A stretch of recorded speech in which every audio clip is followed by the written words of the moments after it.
Hi friends, belly fat తగ్గాలంటే morning and night 1 table spoon ఈ powder అనేది తీసుకోవాలి. ఫస్ట్ అయితే మనం 1 కప్పు వరకు జీలకర్ర తీసుకోవాలి. అందులో 3 టేబుల్ స్పూన్స్ సోంపు, 2.5 టేబుల్ స్పూన్స్ వాము వేసుకోవాలి. ఇవన్నీ కూడా మంచిగా ఫ్రై చేసుకోవాలి. జీలకర్రని ముందుగా బాగా ఫ్రై చేసుకోవాలి. ఈ పౌడర్ చేసుకున్నాక గోరువెచ్చని నీళ్ళలో 1 స్పూన్ అనేది రోజు పొద్దున్న నైట్ తీసుకోవాలి పరగడుపునే.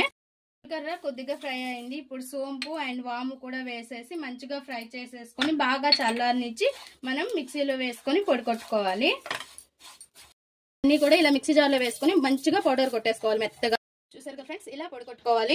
మార్నింగ్ లేచిన వెంటనే పరగడుపునే అండ్ నైట్ పడుకునే ముందు గోరువెచ్చని నీళ్ళలో 1 స్పూన్ వేసుకొని మిక్స్ చేసుకుని తాగేసేయడమే. చాలా సింపుల్ గా జీర్ణం అయిపోతుంది. అండ్ బెల్లీ ఫ్యాట్ ఉంటుంది కదా, బెల్లీ ఫ్యాట్ తొందరగా కరిగే అవకాశం అని ఉంటుంది. సో నేను తొందరగా కరిగిపోద్దని మాత్రం చెప్పను, ఎందుకంటే 4 రోజుల్లో 5 రోజుల్లో కరిగిపోద్దని మాత్రం చెప్పను. కానీ ఇలా వాడుతూ ఉంటే మెల్లమెల్లగా క్లియర్ అయిపోతుంది. నచ్చితే ప్లీజ్ ఫ్రెండ్స్ సబ్స్క్రైబ్.